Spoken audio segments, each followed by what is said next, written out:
तो चलिए आज एक ऐसी कहानी सुनते हैं जो कर्म और उसके असर पर सोचने को मजबूर कर देगी। कहानी का नाम है सोने का कटोरा। एक सवाल जो शायद हम सब कभी ना कभी खुद से पूछते हैं, क्या जो हम करते हैं उसका फल वाकई हमें मिलता है? चलिए इस कहानी के जरिए इसी सवाल का जवाब ढूंढने की कोशिश करते हैं। तो बात उस जमाने की है जब गांव की जिंदगी में एक सादगी हुआ करती थी। लोग एक दूसरे से जुड़े हुए थे, दिलों में इंसानियत थी। बस हमारी कहानी की शुरुआत भी कुछ ऐसे ही माहौल में होती है। तो कहानी का जो मुख्य किरदार है उसका नाम है रमेश। और जैसा कि कहते हैं ना, उसका दिल सचमुच सोने का था। उसकी दरियादिली की कोई सीमा ही नहीं थी। अब देखिए रमेश का जीवन कैसा था। पैसों के मामले में तो वो जरा तंग हाल था, मतलब बहुत कम था उसके पास।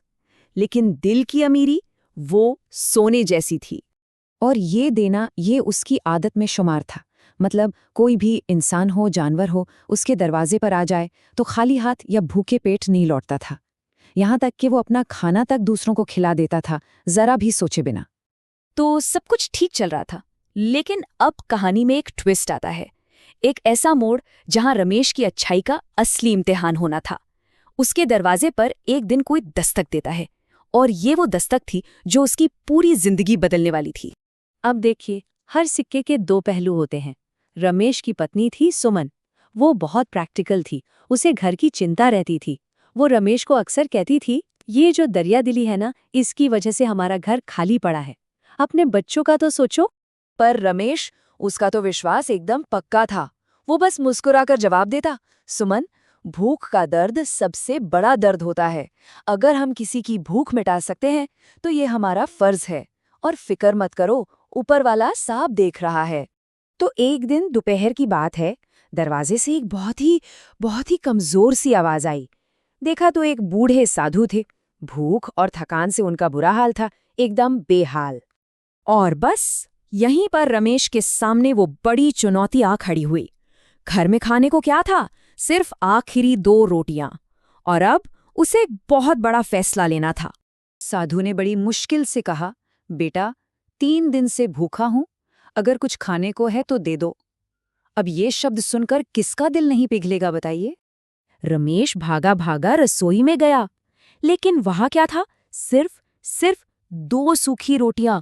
बस यही बचा था घर में, मतलब ये उनका आखिरी खाना था। रमेश ने जैसे ही वो रोटियां उठाईं, सुमन ने उसे रोक लिया। वो बोली, अगर ये भी दे दी तो हम क्या खाएंगे? वो साधु तो किसी और घर से भी मांग सकते हैं, पर हम कहाँ जाएंगे?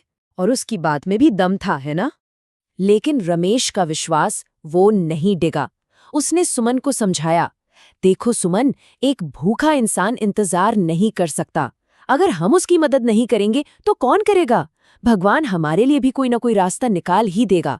और उसने वो रोटियां साधु को दे दी। तो रमेश ने तो अपना फर्ज निभा दिया। लेकिन कहानी यहाँ खत्म नहीं होती। असली कहानी तो अब शुरू होती है, क्योंकि अब उसे अपने कर्म का वो फल मिलने वाला था जिसकी उसने कभी कल्पना भी नहीं की थी। साधु ने बड़े आराम से खाना खाया, आशीर्वाद दिया और जाने के लिए उठे।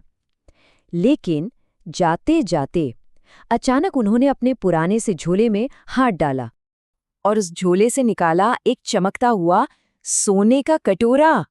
उसकी चमक देखकर तो रमेश और सुमन की आंखें खुली की खुली रह गईं। साधु ने वो कटोरा रमेश को देते हुए कहा, इसे रख लो बेटा, ये मुझे एक अमीर आदमी ने दिया था, पर मेरे तो किसी काम का नहीं। मैं तो बस इसके असली हकदार को ढूंढ रहा था, और आज वो हकदार मुझे मिल गया। तो देखिए, ये कहानी सिर्फ एक सोने की कटोरे की नहीं है। नहीं, ये कहानी है हमारे असली कर्तव्य की, हमारे धर्म की। इसका जो सार है, जो मैसेज है, वो बिल्कुल साफ है। कर्म ही सबसे बड़ा धर्म है। मतलब बिना किसी लालच के, बिना किसी उम्मीद के जब हम किसी की मदद करते हैं, वही सबसे बड़ी पूजा है। वो साधु जाते जाते एक तरह से सब कुछ समझा गए। उन्होंने कहा, ये जो मिला है ये तुम्हारे अच्छे कर्मों का फल है। तुमने बिना किसी उम्मीद के मदद की, बस हमेशा ऐसे ही रहना, दूसरों की मदद करते रहना।